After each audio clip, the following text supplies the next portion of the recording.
사암침법TV 유튜브 게시판에 박수용님께서 위암에 반화사심탕 욕심내 보아도 될런지요? 아니면 반화사심탕 과립제는 어떤지요? 라는 질문을 주셨어요. 두 가지로 나눠볼 수 있겠습니다.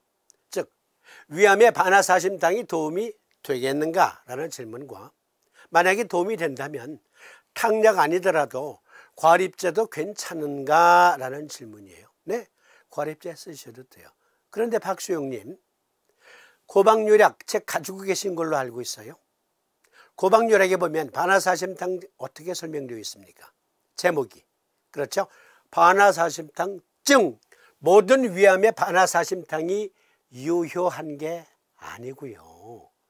반화사심탕증 위암에만 유효합니다.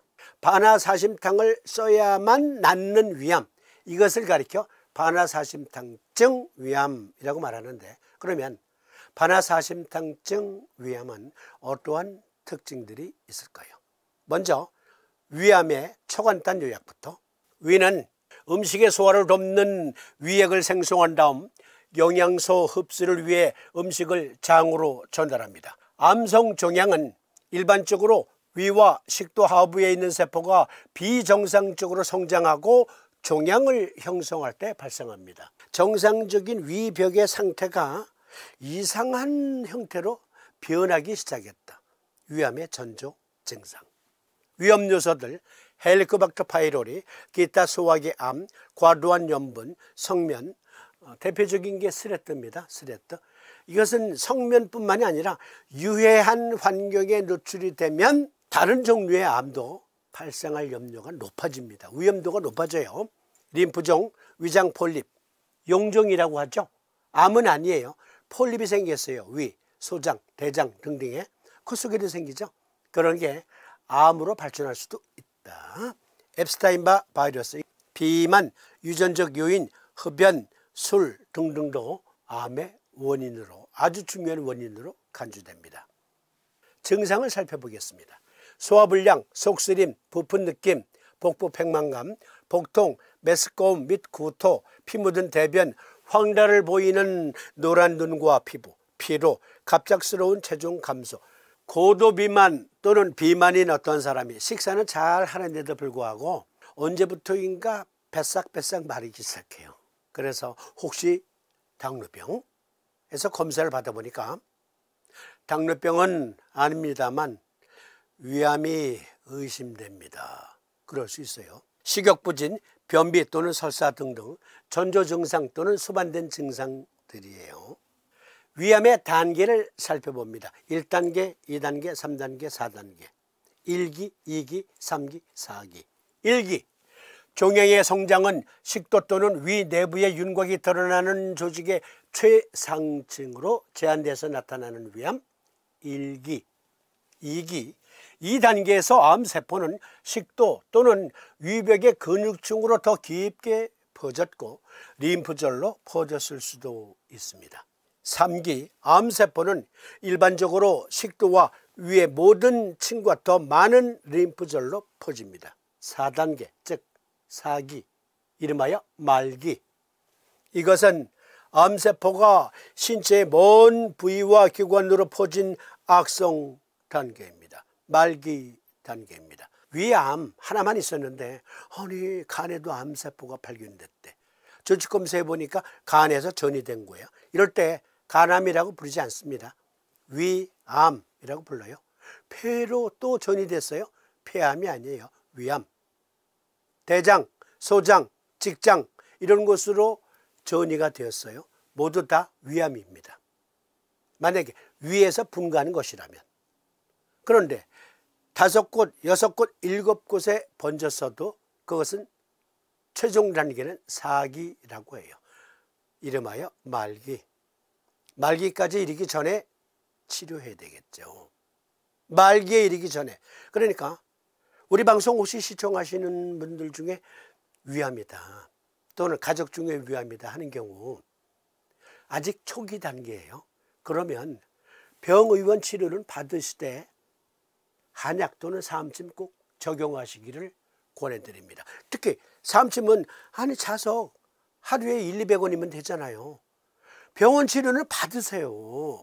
병원에서 하라는 대로 다 하시는데 겸해서 사암침, 꼭 한약 안 쓰더라도 사암침을 스스로 적용하시는 것이 좋겠습니다. 그러면 2단계, 3단계 가지 않을 수도 있어요. 이겨낼 수 있어요. 말기까지 가서 망가질 대로 망가진 다음에야 대체의학자 찾아가. 나습니까? 초기부터 사암침 적용하세요. 박수영님, 다시 강조드립니다. 반화사심탕증이 구비된 위암만 반화사심탕이 유효합니다. 그러면 어떠한 특징들이 있을까요? 초간단 요약으로 살펴봅니다. 먼저 한 논문을 보니까 위식도 역류질환과 원위식도 및 분문과 선암과의 관계. 여기 잘 보세요. 복증도 심화비경이 있어요. 누워있는 상태에서 명치 끝을 눌러보니까 아파요 그래요. 그래서 릴렉스 릴렉스 릴렉스 하면서 손을 뗐다 또 깊이 넣었다 하면서 마치 안마해 주듯이 만지니까 눌러보니까 극하고 트라우마거나 또는 아우 시원해. 그게 심화비경이에요. 그런데 심화비경은 역류성 질환과 관계가 있어요. 즉 역류성 식도염 또는 식도염까지 아니더라도 위암의 중요 원인 인자 중 하나인 역류성 질환이 있으면 심화비경이라는 그 답답함이 나타나거든요. 심화비경은 위식도 역류 질환, 이것이 심화비경의 그 답답함의 원인 인자예요. 반화사심탕을 써야만 낫는 위암의 첫째 조건은 심화비경이 있어야 한다. 심화비경이 없으면 못 써요. 그건 반화사심탕이 도움이 안 되는 거예요. 어떤 사람들은 심화비경을 가리켜 그 담적 때문이야. 담적이야. 그게 담적이야. 이렇게 말하는 사람이 있어요. 심화비경은 실체도 없는 병인 담적병을 주장하는 사람들의 그 주장, 그거는 한의학적 표현이 아닙니다. 물론 관념적으로 심화비경을 담적이다라고 표현하는 것은 옳아요. 그러나 실체가 없는 어마무시한 병, 담적 때문이야 라고 말하는 것, 심화비경이 담적 때문이다 라고 말하는 것, 그것은 한의학적 이론이 아니다. 의학적인 근거 없다 라고 말씀드리면서 식도암, 분문 부위의 위선암, 스토목 상부의 암 등등의 원인은 주로 위식도 역류성 질환 때문입니다. 그때 느끼는 그 불편함을 동의학에서는 심화비경이라 한다. 위식도 역류 질환과 원위식도 및 분문과 선암과의 관계를 보다 심층 분석. 영상 하나 먼저 보시고요.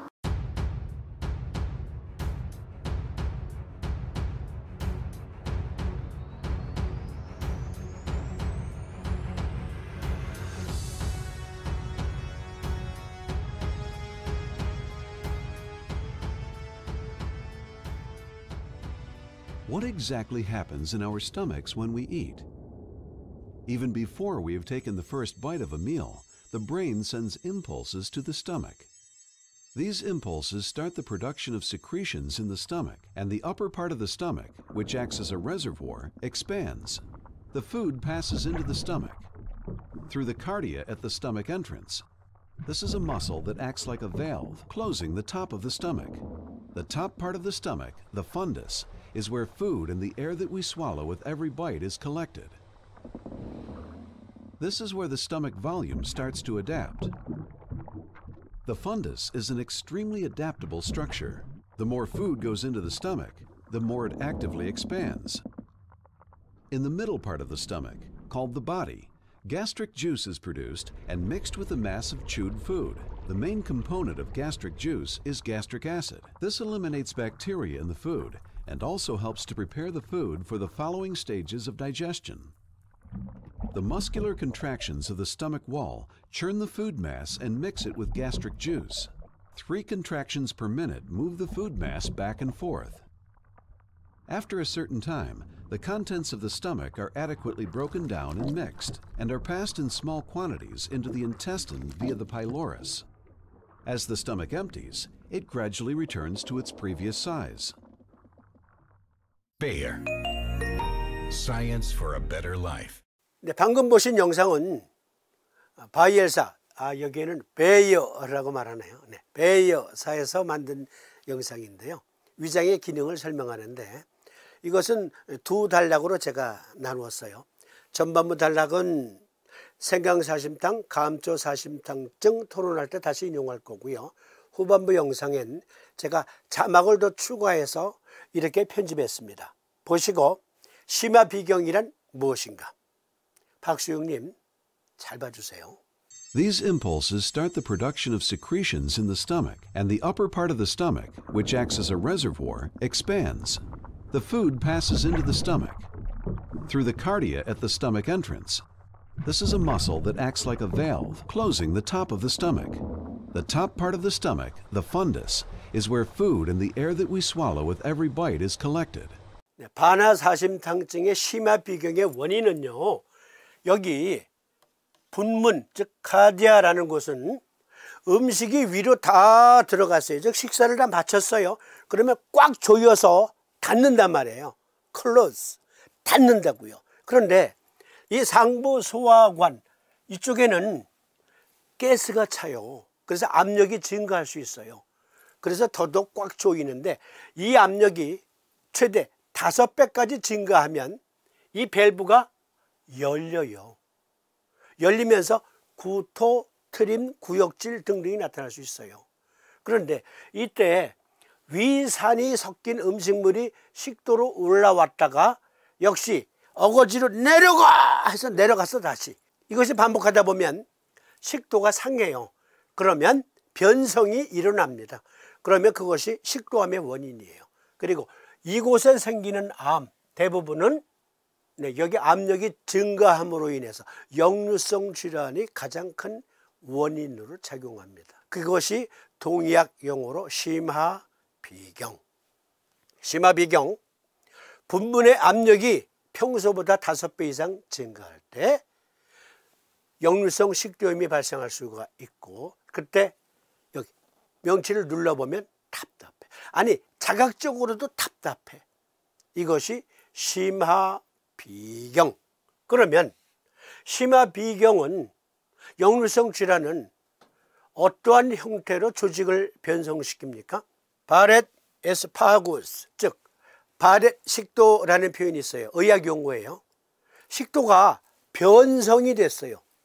또는 위벽이, 특히 여기 상부 위벽이 장상피화생화되었어요. 식도가 위벽이 이상하게 조직이 변하기 시작해요. 모습이. 물론 100% 다 암으로 진행되는 것은 아니에요. 암으로 진행되지 않으면서 각종 위장장애를 일으키는 원인으로 작용하다가 소위 제가 가끔 쓰는 말, 재수 없으면 위암, 식도암으로 변한다. 이렇게 된 거예요. 여기 위벽에는 구멍이 숭숭숭숭숭숭 나 있는데 그 구멍 밑으로는 이러한 육모 조직이 있어요. 그런데 소장은 소장벽이 육모 조직이 이렇게 융기가 되어 있고 위벽은 육모 조직이 근육에 묻혀 있어요. 그리고 구멍만 이렇게 나와 있어요. 볼록볼록볼록볼록볼록. 그런데요, 이 위벽의 상태, 식도벽의 상태가 이 모양으로 바뀐 걸 장상피화생 또는 바렛 식도라고 말해요. 그러니까 소장벽과 유사한 형태로 변한 것을 가리켜 장상피화생이라고 하는데, 대중문화에서는 모든 소화가 이루어지는 위치로 위장을 언급하는 경우가 있습니다. 보통 우리가 소화가 잘 안 되면 아우 위장이 나쁜가 봐 이렇게 표현하잖아요. 소화 흡수는 위가 아니라 소장에서 이루어지는데 대중문화에서는 모든 소화가 이루어지는 위치로 위장을 언급하는 경향이 있다. 물론 이것은 사실이 아닙니다. 위장의 가장 중요한 기능은 임시 보관실 역할을 하는 것뿐입니다. 상약. 위장관, 여기서 위장관은 소장에서부터를 말해요. 소장을 따라 있는 단일층의 상피세포는 매우 활동적이며 다른 흡수 및 분비 과정에 참여합니다. 중약. 잔세포 기능의 고블렛 셀이라고 하는데요. 이게 잔세포예요. 잔세포 기능의 면역 조절, 괄호 열고 면역 조절성 사이토카인에 의한 잔세포의 조절, 괄호 닫고. 즉 여기 잔세포, 소장에서부터 존재하는 잔세포는 우리의 건강을 위해서 광범위한 면역력을 발휘해요. 그런데 소장에서 흡수가 이루어지기 위해서는 여기 게이트가 있다. 위벽에 있는 게 아니라 소장에 있어요. 이 그림으로 설명드릴게요. 이것은 국가건강정보포털에서 빌려온 그림, 이것은 네이처지에서 빌려온 그림. 그런데 바렛 식도라는 개념을 먼저 이해하셔야 되는데, 국가건강정보포털에서 빌려온 글, 바렛 식도는 식도의 정상적인 편평상피세포, 괄호 열고 납작한 형태가 원주상피세포, 즉 키가 큰 형태로 바뀌는 것으로 심한 위식도 역류질환의 합병증입니다. 중약. 바렛 식도는 남성에서 흔하고 나이에 따라 유병률이 증가합니다. 위식도 역류질환 환자에서 선암의 발생 위험은 역류 증상의 기간이 증가할수록 높아집니다. 그러니까 위벽과 식도의 상피세포는요, 이런 모양으로 되어 있단 말이에요. 편평하게 되어 있다. 그런데 소장은 이렇게 되어 있어요. 소장은 위식도 역류질환, 그리고 암의 발생률을 높이는 식사습관이나 스트레스 등등으로 그만 위벽, 식도벽이 여기 소장의 육모조직처럼 변하는 거예요. 그것을 가리켜 장상피 화생 또는 바렛 식도라고 표현해요. 그런데요, 소장에서는 원주상피세포, 괄호 열고 키가 큰 형태, 이곳에 이게 있어요. 게이트가. 소장에 그 육모조직에 이 게이트가 있거든요. 다시 강조. 바렛 식도는 식도의 정상적인 편평상피세포가, 즉 납작한 형태의 상피세포, 위도 마찬가지. 그런데 소장처럼 키가 큰 원주상피세포로 바뀌는 것으로 심한 위식도 역류질환의 합병증이다. 바렛 식도는 남성에서 흔하고 나이에 따라 유병률이 증가한다. 위식도 역류질환 환자에서 선암의 발생 위험은 역류 증상의 기간이 증가할수록 높아진다. 그러니까 혹시 만에 하나 위벽에 소장과 같은 모양의 상피 조직이 있는 것으로 봐서 게이트가 위벽에도 존재해. 혹시 그랬다면 에이 설마 그럴 리가. 한의사도 과학자인데. 어쨌든 이것은 악성 징후다. 이렇게 되면 위암, 식도암에 노출되기가 쉽다. 아니, 암 발생에 지금 접어든 거예요. 진행 단계에 접어들었을 수가 있다. 위식도 역류질환과 원위식도 및 분문과 선암과의 관계. 박수영님 이해하셨어요? 소장의 상피세포 모양이 위장, 식도에도 발견이 돼요. 그러면 어김없이 그곳에 암이 발생할 수가 있다. 100%는 아니에요.